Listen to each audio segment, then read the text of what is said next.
Hi guys, welcome back to a new video.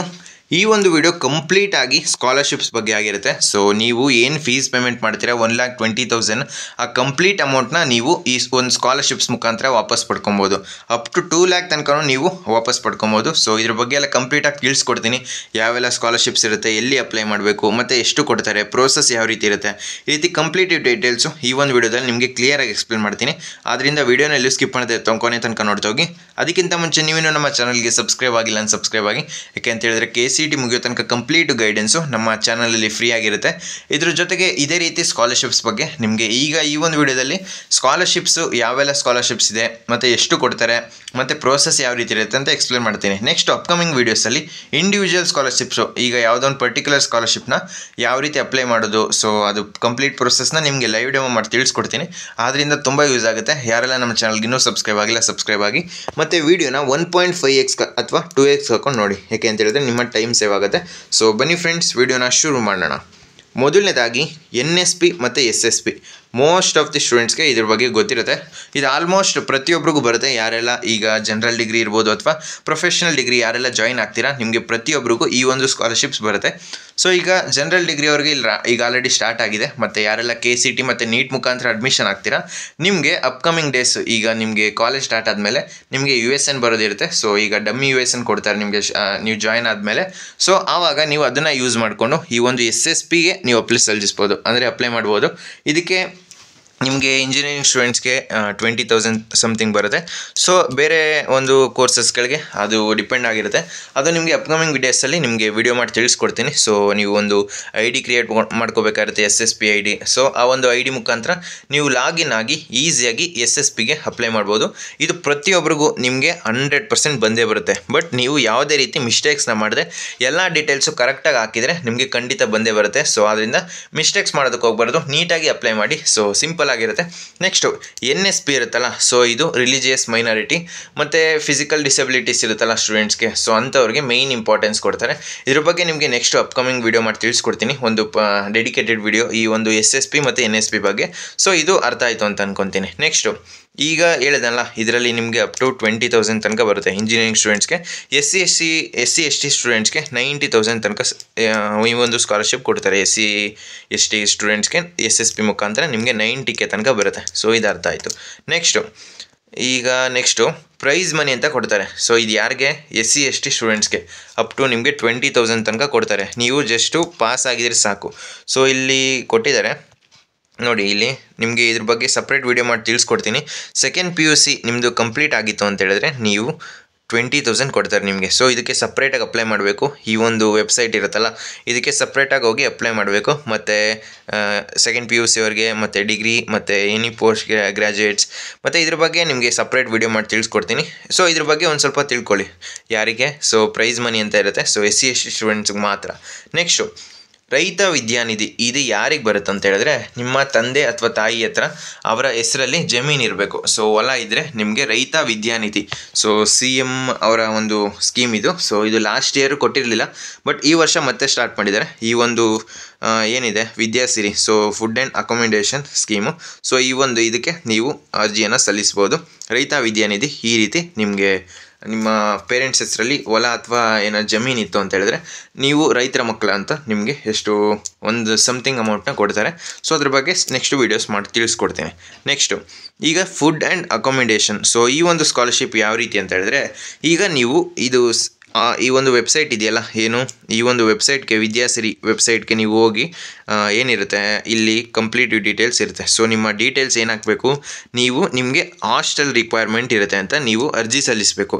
So food and ಅಕೊಮಿಡೇಷನ್, so ಈ ಒಂದು ಇದರಲ್ಲಿ ನೀವು ಅರ್ಜಿ ಸಲ್ಲಿಸಿದ್ರೆ ನಿಮ್ಗೆ ಏನಾಗುತ್ತೆ, ಇಲ್ಲ ಹಾಸ್ಟೆಲ್ ಪ್ರೊವೈಡ್ ಮಾಡ್ತಾರೆ, ಇಲ್ವಾ ನಿಮಗೆ ಹಾಸ್ಟೆಲ್ ಸಿಕ್ಕಿಲ್ಲ ಅಂತ ಅಂದರೆ 20,000 ನಿಮ್ಮ ಅಕೌಂಟ್ಗೆ ಹಾಕ್ತಾರೆ. ಸೊ ಇದು ಫುಡ್ ಆ್ಯಂಡ್ ಅಕೊಮಿಡೇಷನ್ ಈ ಒಂದು ಸ್ಕೀಮ್ ಮುಖಾಂತರ ನಿಮಗೆ ಹಾಸ್ಟೆಲ್ ಸಿಕ್ಕಿದ್ರೆ ನೀವು ಬೇಕಂದರೆ ಹೋಗ್ಬೋದು, ಇಲ್ಲಾಂದರೆ ಕ್ಯಾನ್ಸಲ್ ಮಾಡ್ಕೋಬೋದು.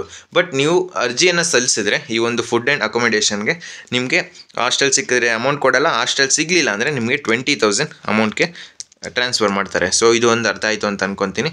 ನೆಕ್ಸ್ಟು ಇದು ರೈತ ವಿದ್ಯಾನಿಧಿ, ಇದು ವಿದ್ಯಾಸಿರಿ ಅಂತ ಹೇಳಿದ್ನಲ್ಲ, ಇದು ಬೇರೆ. ಸೊ ಮಿಸ್ ಆಗಿ ಈ ಒಂದು ಸ್ಕ್ರೀನ್ಶಾಟ್ ಹಾಕಿದ್ದೀನಿ, ಸಾರಿ. ನೆಕ್ಸ್ಟು ಈಗ ಕಟ್ಟಡ ಕಾರ್ಮಿಕರು, ಸೊ ಈ ಒಂದು ಸ್ಕಾಲರ್ಶಿಪ್ಪು ಮುಂಚೆ ಜಾಸ್ತಿ ಬರ್ತಾಯಿತ್ತು. ಸೊ ಅಪ್ ಟು SSLC ತನಕನೂ ಬರ್ತಾ ಒಂದು 10,000 SSLC ತನಕನೇ ನಿಮಗೆ 10,000 ಕೊಡ್ತಾಯಿದ್ರು ಮುಂಚೆ. ಬಟ್ ಇವಾಗ ಜನರಲ್ ಡಿಗ್ರಿ ಮತ್ತು ಪ್ರೊಫೆಷನಲ್ ಡಿಗ್ರಿ ಅವ್ರಿಗೆ ಕಮ್ಮಿ ಇದೆ, ಅವ್ರಿಗೇ 15,000 ಒಳಗಿದೆ. ಸೊ ನಿಮಗೆ ನೆಕ್ಸ್ಟ್ ವೀಡಿಯೋ ಮಾಡಿ ತಿಳಿಸ್ಕೊಡ್ತೀನಿ ಸಪ್ರೇಟು ಎಷ್ಟು ಬರುತ್ತೆ ಅಂತ. ಸೊ ಈ ಒಂದು ಸ್ಕಾಲರ್ಶಿಪ್ ಇದೆ ಕಟ್ಟಡ ಕಾರ್ಮಿಕರು. ಸೊ ಇದೇನು ಅಂತ ಹೇಳಿದ್ರೆ ನಿಮ್ಮ ಪೇರೆಂಟ್ಸ್ ಹೆಸರಲ್ಲಿ ಕಟ್ಟಡ ಕಾರ್ಮಿಕರ ಕಾರ್ಡ್ ಇರಬೇಕು, ಆವಾಗ ಮಾತ್ರ ನಿಮಗೆ ಈ ಒಂದು ಕಟ್ಟಡ ಕಾರ್ಮಿಕರಿಂದ ಸೊ ನಿಮಗೆ ಸ್ಕಾಲರ್ಶಿಪ್ ಅನ್ನುವಂಥದ್ದು ಬರ್ತಾ ಹೋಗುತ್ತೆ. ನೆಕ್ಸ್ಟು ಈಗ ಏನು ಹೇಳಿದೆ ಇಷ್ಟೂ ನಿಮಗೆ ಗೌರ್ಮೆಂಟ್ ಸ್ಕಾಲರ್ಶಿಪ್ಸು. ಸೊ ಇದೆಲ್ಲ ಗೌರ್ಮೆಂಟ್ ಅಂಡರಲ್ಲಿ ಬರುತ್ತೆ. ನೆಕ್ಸ್ಟು ಈಗ ಏನು ಹೇಳ್ತಾ ಇದ್ದೀನಿ, ಇದು ಒಂದು ಪ್ರೈವೇಟ್, ಸೊ ಪ್ರೈವೇಟ್ ಕಂಪನೀಸ್ ಇರ್ಬೋದು ಅಥವಾ ಪ್ರೈವೇಟ್ ಟ್ರಸ್ಟ್ಸ್ ಇರ್ಬೋದು. ಸೊ ಈ ಒಂದು ಟ್ರಸ್ಟ್ಗಳು ಸೊ ಒಂದಷ್ಟು ಪರ್ಸೆಂಟೇಜ್ನ ಈ ಒಂದು ಸಮಾಜಕ್ಕೆ ಸೊಸೈಟಿಗೆ ಕೊಡಬೇಕು ಅಂತ ಡಿಸೈಡ್ ಮಾಡಿ ಒಂದಷ್ಟು ಅಮೌಂಟ್ನ ಪರ್ಟಿಕ್ಯುಲರ್ ಆಗಿ ಇದೇ ಒಂದು ಸ್ಟೂಡೆಂಟ್ಸ್ಗೆ ಅಥವಾ ಈ ಒಂದು ಕ್ಯಾಟಗರಿ ಸ್ಟೂಡೆಂಟ್ಸ್ಗೆ ಅದು ರೀಚ್ ಆಗಬೇಕು ಅಂತ ಅಮೌಂಟ್ನ ಇಟ್ಕೊಂಡಿರ್ತಾರೆ. ಅದನ್ನು ಈ ಒಂದು ಸ್ಕಾಲರ್ಶಿಪ್ಸ್ ಮುಖಾಂತರ ನಿಮಗೆ ಟ್ರಾನ್ಸ್ಫರ್ ಮಾಡ್ತಾರೆ. ಫಸ್ಟ್ ಬರುವಂಥದ್ದು ಮೋಸ್ಟ್ ಇಂಪಾರ್ಟೆಂಟು, ಈ ಒಂದು ಸ್ಕಾಲರ್ಶಿಪ್ ಏನಿದೆ ಜಿಂದಾಲ್ ಸ್ಕಾಲರ್ಶಿಪ್ಪು, ಸೀತಾರಾಮ್ ಜಿಂದಾಲ್ ಫೌಂಡೇಶನ್ 90% ಸ್ಟೂಡೆಂಟ್ಸ್ಗೆ ಬಂದೇ ಬರುತ್ತೆ. ಸೊ ಅಪ್ಲೈ ಮಾಡಿದ್ರೆ ನೀವು 90% ಚಾನ್ಸಸ್ ಜಾಸ್ತಿನೇ ಇದೆ. ಅಪ್ ಟು ನಿಮಗೆ ಇದು ಮಂತ್ಲಿ ಒಂದ್ಸಲ ಅದು ಬರುವಂಥದ್ದು ನಿಮಗೆ ಚೆಕ್ ಮುಖಾಂತರ ನಿಮಗೆ ಕಾಲೇಜ್ಗೆ ಕಳಿಸ್ಕೊಡ್ತಾರೆ. ಇದು ಸಪ್ರೇಟ್ ವಿಡಿಯೋ ಮಾಡಿ ತಿಳಿಸ್ಕೊಡ್ತೀನಿ. ಮುಂಚೆ ಇದು ಆನ್ಲೈನಲ್ಲಿ ಇರಲಿಲ್ಲ, ಬಟ್ ಈ ವರ್ಷ ಆನ್ಲೈನಲ್ಲಿ ಬಿಟ್ಟಿದ್ದಾರೆ. ಅದು ಯಾವ ರೀತಿ ಅಪ್ಲೈ ಮಾಡೋದು ತುಂಬ ಈಸಿ, ಬಟ್ ನಿಮಗೆ 90% ಚಾನ್ಸ್ ಇದೆ ಬರೋದಕ್ಕೆ. ಇದು ತುಂಬ ಚಾನ್ಸ್ ಇದೆ. ಜಿಂದಾಲ್ ಸ್ಕಾಲರ್ಶಿಪ್ಸು ಆಲ್ಮೋಸ್ಟ್ ಸುಮಾರು ಜನಕ್ಕೆ ಬಂದಿದೆ. ನೆಕ್ಸ್ಟು ಅಪ್ಲೈ ಮಾಡೋದು ಯಾವ ರೀತಿ ಅಂತ ತಿಳಿಸ್ಕೊಡ್ತೀನಿ. Next HDFC scholarship.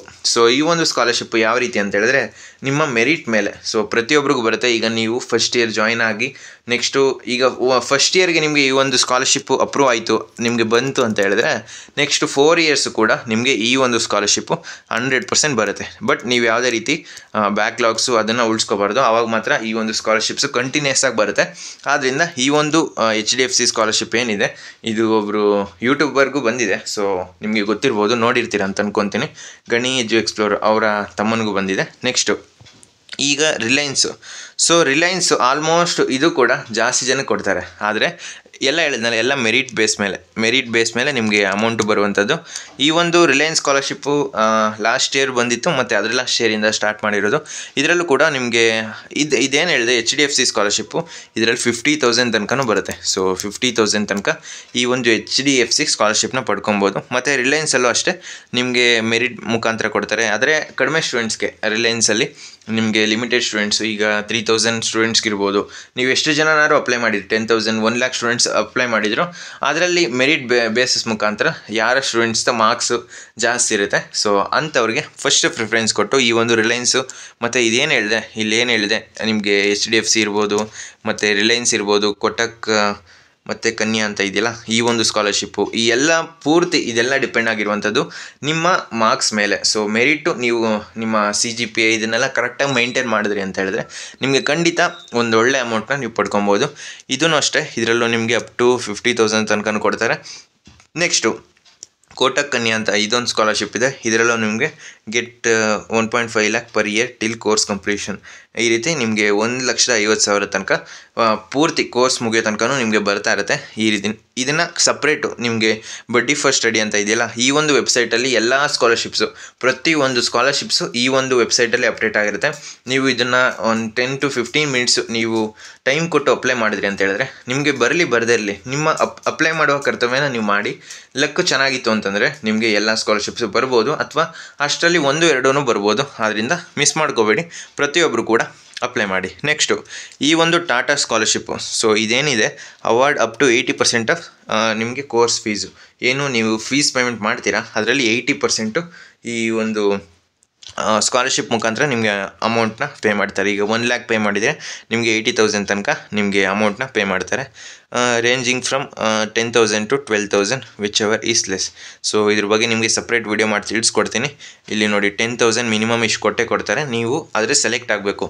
ನಿಮಗೆ 3,000 ಸ್ಟೂಡೆಂಟ್ಸ್ ಇರ್ಬೋದು, ಅಥವಾ 5,000 10,000 ಈ ರೀತಿ ಅವರು ಒಂದು ಡಿಸೈಡ್ ಮಾಡ್ಕೊಂಡಿರ್ತಾರೆ ಮುಂಚೆನೇ. ಸೊ ಆ ಒಂದು ಎಷ್ಟು ಸ್ಟೂಡೆಂಟ್ಸ್ನ ಅವರು ಕೊಡಬೇಕಂತ ಅಂದ್ಕೊಂಡಿರ್ತಾರೆ ಅಷ್ಟು ಸ್ಟೂಡೆಂಟ್ಸ್ಗೆ ಖಂಡಿತ ಕೊಡ್ತಾರೆ. 3 ಲಿಸ್ಟ್ನ ಅನೌನ್ಸ್ ಮಾಡ್ತಾರೆ. ಸೊ 3 ಲಿಸ್ಟಲ್ಲಿ ನೀವು ಯಾವ ಲಿಸ್ಟಲ್ಲಿ ಬರ್ಬೋದು. ಸೊ ಅದು ನಿಮ್ಮ ಮೆರಿಟ್ ಮೇಲೆ ಡಿಪೆಂಡ್ ಆಗಿರುತ್ತೆ. ಆದ್ದರಿಂದ ಅಪ್ಲೈ ಮಾಡೋದನ್ನು ನೀವು ಖಂಡಿತ ಮಾಡಲೇಬೇಕು. ನೆಕ್ಸ್ಟು ಆದಿತ್ಯ ಬಿರ್ಲಾ, ಇದು ಒಂದು ಒಳ್ಳೆ ಸ್ಕಾಲರ್ಶಿಪ್ಪು. ಇದಕ್ಕೂ ಕೂಡ ನಿಮಗೆ ಅಮೌಂಟ್ನ ಕೊಡ್ತಾರೆ. ಸೊ ಅಪ್ಲೈ ಮಾಡೋದು ಆನ್ಲೈನ್ ಮತ್ತು ಬಡ್ಡಿ ಫಸ್ಟ್ ಸ್ಟಡಿ ಅಂತ ಹೇಳಿದ್ನಲ್ಲ, ಆಲ್ಮೋಸ್ಟ್ ಎಲ್ಲ ಸ್ಕಾಲರ್ಶಿಪ್ಸು ಅದಕ್ಕೆ ರಿಲೇಟೆಡ್ ಆಗಿರುತ್ತೆ. ನೀವು ಆ ಒಂದು ಅದರಲ್ಲಿ ಅಕೌಂಟ್ ಕ್ರಿಯೇಟ್ ಮಾಡ್ಕೊಂಡ್ರೆ ಬಡ್ಡಿ ಫಸ್ಟ್ ಸ್ಟಡಿಯಲ್ಲಿ ನಿಮಗೆ ಎಲ್ಲ ಸ್ಕಾಲರ್ಶಿಪ್ ಬಗ್ಗೆನೂ ಇನ್ಫಾರ್ಮೇಷನ್ಸ್ ಬರ್ತಾ ಇರುತ್ತೆ. ನಿಮಗೆ ಸಪ್ರೇಟು ಲೈವ್ ಡೆಮೋ ಮಾಡಿ ತಿಳಿಸ್ಕೊಡ್ತೀನಿ ಅದ್ರ ಬಗ್ಗೆನೂ. ನೆಕ್ಸ್ಟು ಕೊನೆಯದಾಗಿ ಬರುವಂಥದ್ದು ಸ್ಟೆಮ್ ಸ್ಕಾಲರ್ಶಿಪ್ಪು. ಈ ಒಂದು ಸ್ಟೆಮ್ ಸ್ಕಾಲರ್ಶಿಪ್ಪು ನಿಮಗೆ ಈಗ ಯಾರಿಗೆಲ್ಲ SSLC ಮತ್ತು PUC ಮುಗಿಸಿರ್ತೀರ, ನೆಕ್ಸ್ಟು ಈಗ PUC ಮುಗಿಸಿದ್ಮೇಲೆ ನೀವು ಇಂಜಿನಿಯರಿಂಗ್ ಜಾಯ್ನ್ ಆಗಬೇಕು ಅಂದ್ಕೊಂಡಿರ್ತೀರ, ಮೆಡಿಕಲ್ ಜಾಯ್ನ್ ಆಗಬೇಕು ಅಂದ್ಕೊಂಡಿರ್ತೀರ, ಪರ್ಟಿಕ್ಯುಲರ್ ಆಗಿ ನಿಮ್ಮ ಈ ಒಂದು ಸೆಕ್ಟರ್ ಸ್ಟೂಡೆಂಟ್ಸ್ಗೆ ಈ ಒಂದು ಸ್ಕಾಲರ್ಶಿಪ್ನ ಮೀಸಲಾಗಿಟ್ಟಿದ್ದಾರೆ. ಸೊ ಅಂಥ ಸ್ಟೂಡೆಂಟ್ಸ್ಗೆ ಈ ಒಂದು ಸ್ಕಾಲರ್ಶಿಪ್ಸ್ ಬರುತ್ತೆ. Next Dharmasthala scholarship. ಇದು ಯಾರಿಗೆ ಅಂತ ಹೇಳಿದ್ರೆ, ಯಾರ ಪೇರೆಂಟ್ಸು ಒಂದು ಧರ್ಮಸ್ಥಳ ಅನ್ನೋ ಟ್ರಸ್ಟಲ್ಲಿ ವರ್ಕ್ ಮಾಡ್ತಾ ಇರ್ತಾರೆ ಅಂಥ ಸ್ಟೂಡೆಂಟ್ಸ್ಗೆ ಈ ಒಂದು ಸ್ಕಾಲರ್ಶಿಪ್ಸ್ ಬರ್ತಾ ಇರುತ್ತೆ. ಈಗ ನಾನು ಏನು ಹೇಳಿದೆ, ಇಷ್ಟು ಸ್ಕಾಲರ್ಶಿಪ್ನ ಈಗ ನೀವು ಪ್ರತಿಯೊಂದರಲ್ಲೂ ಎಲ್ಲ ಸ್ಕಾಲರ್ಶಿಪ್ಪು ಅಪ್ ಟು 2 ಲ್ಯಾಕ್ ಅಂತ ಹೇಳಿದ್ನಲ್ಲ. ಸೊ 2 ಲ್ಯಾಕ್ ತನಕ ನಿಮಗೆ ಕನ್ಫರ್ಮಾಗಿ ಬರುತ್ತೆ ಅಂತ ಹೇಳೋದಕ್ಕಾಗಲ್ಲ. ಬಟ್ ಚಾನ್ಸಸ್ ಇದೆ. ಯಾವ ಸ್ಟೂಡೆಂಟ್ಸ್ಗೆ ಈಗ SC/ST ಸ್ಟೂಡೆಂಟ್ಸ್ಗೆ 90,000, SC/ST ಸ್ಟೂಡೆಂಟ್ಸ್ಗೆ SSP ಮುಖಾಂತರ 90,000 ಫಿಕ್ಸು. ಸೊ ಈ ಒಂದು ಸ್ಕಾಲರ್ಶಿಪ್ ಬಂದೇ ಬರುತ್ತೆ. ನೆಕ್ಸ್ಟು ಅದಾದಮೇಲೆ HDFCಯಲ್ಲಿ ನಿಮ್ಮ ಒಂದು ಇದು ಚೆನ್ನಾಗಿತ್ತು ಮೆರಿಟ್ ಅಂತ ಹೇಳಿದ್ರೆ ನಿಮಗೆ 50,000 ಫಿಕ್ಸು. ಇಲ್ಲೇ ಆಯಿತು ನಿಮಗೆ 1.5 ಲ್ಯಾಕ್ಸು. ಈ ರೀತಿ ನಿಮಗೆ ಇಷ್ಟು ಸ್ಕಾಲರ್ಶಿಪ್ಪಲ್ಲಿ ಯಾವುದಾದ್ರೂ ಒಂದು ಬಂದ್ರೂ ನಿಮಗೆ ತುಂಬ ಯೂಸ್ ಆಗುತ್ತೆ. ನೆಕ್ಸ್ಟು ಇದೇ ರೀತಿ ಅಪ್ಕಮಿಂಗ್ ವೀಡಿಯೋಸ್ ಬರ್ತಾ ಇರುತ್ತೆ. ಸ್ಕಾಲರ್ಶಿಪ್ಗೆ ಯಾವ ರೀತಿ ಅಪ್ಲೈ ಮಾಡೋದು, ಎಲಿಜಿಬಿಲಿಟಿ ಕ್ರೈಟೀರಿಯಾ ಏನು, ಮತ್ತು ನಿಮಗೆ ಯಾವ ಸ್ಕಾಲರ್ಶಿಪ್ಪು ಯಾವುದ್ರ ಬಗ್ಗೆ ಗೊತ್ತಿತ್ತು ಅಂತ ಕಮೆಂಟ್ ಮಾಡಿ ತಿಳಿಸಿ. ಮೋಸ್ಟ್ ಆಫ್ ದಿ ಸ್ಟೂಡೆಂಟ್ಸ್ಗೆ SSP ಮತ್ತು NSP ಬಗ್ಗೆ ಗೊತ್ತಿರುತ್ತೆ. ನೆಕ್ಸ್ಟು ನಿಮಗೆ ಅದು ಅಪ್ಲೈ ಮಾಡೋದಕ್ಕೆ ಟೈಮ್ ಕೊಡ್ತಾರಲ್ಲ. ಈಗ ಸದ್ಯಕ್ಕಂತೂ ಜನರಲ್ ಡಿಗ್ರೀಸ್ ಬಿಟ್ಟಿದ್ದಾರೆ. ನೆಕ್ಸ್ಟು ನಿಮಗೆ ಪ್ರೊಫೆಷ್ನಲ್ ಡಿಗ್ರೀಸ್ ಈಗ CET ಮತ್ತು ನೀಟ್ ಮುಖಾಂತರ ಹೋಗ್ತಿರಲ್ಲ, ನಿಮಗೆ ಒಂದು USN ಅನ್ನೋದು ಬರಬೇಕಾಗುತ್ತೆ. ಸೊ ಆ ಒಂದು USN ಬರೋದು ಲೇಟ್ ಆಗುತ್ತೆ. ಬಟ್ ನಿಮಗೆ ಒಂದು ಟೆಂಪ್ರವರಿ USN ಅಂತ ಕೊಟ್ಟು ಅದಾದಮೇಲೆ ನಿಮಗೆ ಅಪ್ಲೈ ಮಾಡೋದಕ್ಕೆ ಚಾನ್ಸ್ನ ಕೊಡ್ತಾರೆ. ನೀವು ಈ ಒಂದು ವೆಬ್ಸೈಟಲ್ಲಿ ನಿಮ್ಮ ಒಂದು ID ಕ್ರಿಯೇಟ್ ಮಾಡ್ಕೋಬೇಕಾಗುತ್ತೆ, SSP ಮತ್ತು NSP ಅಂತ. ನೆಕ್ಸ್ಟು ಆ ID ಮುಖಾಂತರ ಪ್ರತಿಯೊಂದು ಸ್ಕಾಲರ್ಶಿಪ್ಗೂ ನೀವು ಅಪ್ಲೈ ಮಾಡಬೇಕು. ಈಗ SSP ಈ ಮುಖಾಂತರ ಈ ಒಂದು ಏನು ಹೇಳಿದೆ ನಿಮಗೆ ಕಟ್ಟಡ ಕಾರ್ಮಿಕರು ಅಂತ, ಈ ಒಂದು ಸ್ಕಾಲರ್ಶಿಪ್ಗೆ ನೀವು ಸಪ್ರೇಟಾಗಿ ಎಲ್ಲಿ ಅಪ್ಲೈ ಮಾಡೋ ಅವಶ್ಯಕತೆ ಇಲ್ಲ. ಜಸ್ಟ್ ನೀವು SSPಲಿ ಏನು ಅಪ್ಲೈ ಮಾಡಿರ್ತೀರಲ್ಲ ಅದು ಪ್ರತಿಯೊಂದಕ್ಕೂ ಇಂಟರ್ಲಿಂಕ್ ಆಗಿರುತ್ತೆ. ನಿಮ್ಮ ಪೇರೆಂಟ್ಸ್ದು ಮತ್ತು ನಿಮ್ಮ ಆಧಾರ್ ಕಾರ್ಡು ಮತ್ತು ನಿಮ್ಮ ಪೇರೆಂಟ್ಸ್ ಆಧಾರ್ ಕಾರ್ಡು ಎರಡೂ ಲಿಂಕ್ ಆಗಿರೋದ್ರಿಂದ ನೀವು SSP ಅಪ್ಲೈ ಮಾಡಿದ್ರೆ ನಿಮ್ಮ ಪೇರೆಂಟ್ಸ್ದು ಕಟ್ಟಡ ಕಾರ್ಮಿಕರ ಕಾರ್ಡ್ ಇದೆಯಾ, ಎಲಿಜಿಬಲ್ ಇದ್ದಾರಾ, ರಿನ್ಯೂವಲ್ ಮಾಡಿಸಿದ್ದಾರೆ ಪ್ರತಿ ವರ್ಷ, ಈ ರೀತಿ ಚೆಕ್ ಮಾಡಿಕೊಂಡು ನೀವು ಎಲಿಜಿಬಲ್ ಇತ್ತು ಅಂತ ಹೇಳಿದ್ರೆ ಖಂಡಿತ ನಿಮಗೆ ಬಂದೇ ಬರುತ್ತೆ. ಆದ್ದರಿಂದ ಯಾವುದೇ ರೀತಿ ವರಿಯಾಗೋ ಅವಶ್ಯಕತೆ ಇಲ್ಲ. ಜಸ್ಟು ಈ ಒಂದು ಗೌರ್ಮೆಂಟ್ ಸ್ಕಾಲರ್ಶಿಪ್ಸು 100% ಬರುತ್ತೆ. ಬಟ್ ನೀವು ಈ ಒಂದು ಪ್ರೈವೇಟ್ ಸ್ಕಾಲರ್ಶಿಪ್ಸು ಕಂಪ್ಲೀಟ್ ಡಿಪೆಂಡ್ ಆಗಿರುವಂಥದ್ದು ಆ ಒಂದು ಮೆರಿಟ್ ಬೇಸಿಸ್ ಮೇಲೆ. ಆದ್ದರಿಂದ ನಿಮ್ಮ ಮೆರಿಟ್ನ ನೀವು ಕರೆಕ್ಟಾಗಿ ಬ್ಯಾಲೆನ್ಸ್ ಮಾಡಿಕೊಂಡು ಮಿನಿಮಮ್ 8 ಮೇಲೆ ಇಟ್ಕೊಂಡ್ರೆ ನಿಮಗೆ ಖಂಡಿತ ನಿಮಗೆ ಸ್ಕಾಲರ್ಶಿಪ್ ಅವಾರ್ಡ್ ಆಗುವ ಚಾನ್ಸಸ್ ಜಾಸ್ತಿ ಇರುತ್ತೆ. ಆದ್ದರಿಂದ ನಿಮ್ಮ ಫಸ್ಟ್ ಇಯರಲ್ಲಿ ತುಂಬ ಈಸಿ ಇರುತ್ತೆ ಪೋರ್ಷನ್ಸು. ಸೊ ಕೆಮಿಸ್ಟ್ರಿ ಮತ್ತು ಫಿಸಿಕ್ಸ್ ಸೈಕಲ್ ಅಂತ ಇರುತ್ತೆ, ಯಾವುದಾದ್ರೂ ಸಿಗ್ಬೋದು ನಿಮಗೆ. ಅದರಲ್ಲಿ ನಿಮಗೆ ಏನು ಸೆಕೆಂಡ್ PUCಯಲ್ಲಿ ಏನು ಸ್ಟಡಿ ಮಾಡಿರ್ತೀರ ಆಲ್ಮೋಸ್ಟ್ 80% ಅದೇ ಪೋರ್ಷನ್ಸ್ ಇರುತ್ತೆ. ನಿಮಗೆ ಯಾವುದೋ ಒಂದು ಎಕ್ಸ್ಟ್ರಾ ಸಬ್ಜೆಕ್ಟ್ ಕೊಡ್ಬೋದು ಅಷ್ಟೇ.